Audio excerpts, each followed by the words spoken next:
Hello, my name is Vania Garcia and I live in El Paso, Texas. But is this really where I come from? Well, no.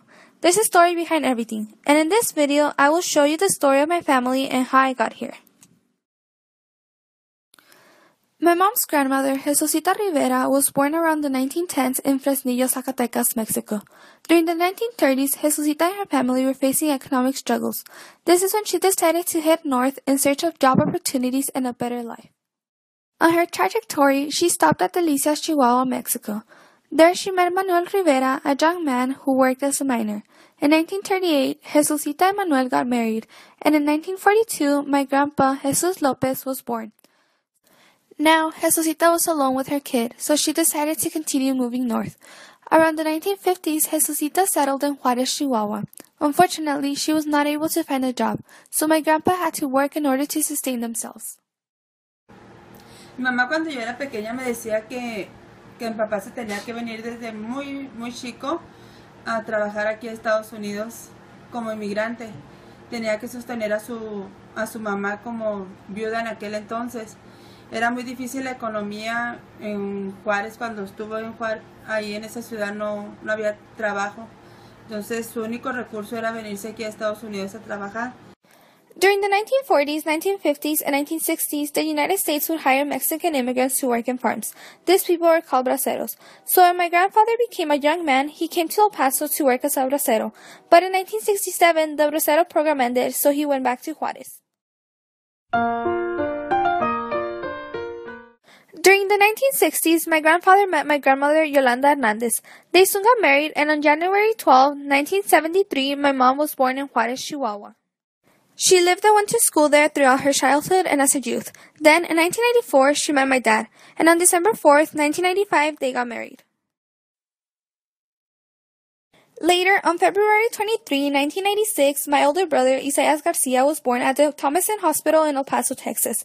Then, in 1987, I was born at the Providence Children's Hospital in El Paso. And on September 9th, 1986, my sister, Neida Garcia, was born.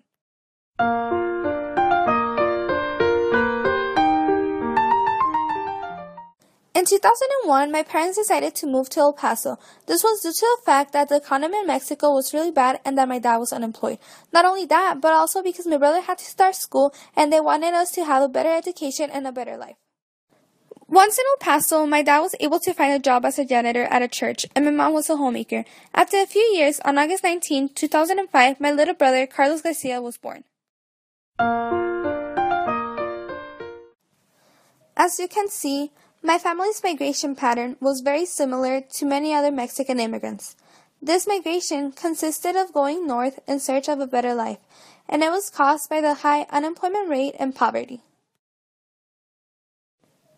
As Philip Martin explains in his article titled Mexican-U.S. Migration, Policies and Economic Impacts, people migrated north for economic opportunity. Not only that, but people also came in search of the American dream and a better life. I'm glad to say that the hard work of my ancestors is paying off. My family and I have been able to prosper here in the United States. My brothers and my sister are all going to school and everything is going well for them. For me, I went to Silva Magnet High School. There, I was accepted into a nursing program, and then in June of 2015, I graduated. Not only that, but my brother and I have both been able to work and help out at home.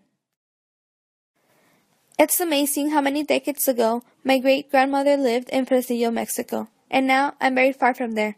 Now it's November of 2015, and I'm in El Paso, Texas.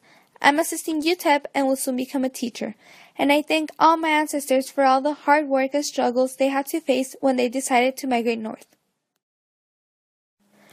Thanks to them, my family and I are able to live a better life.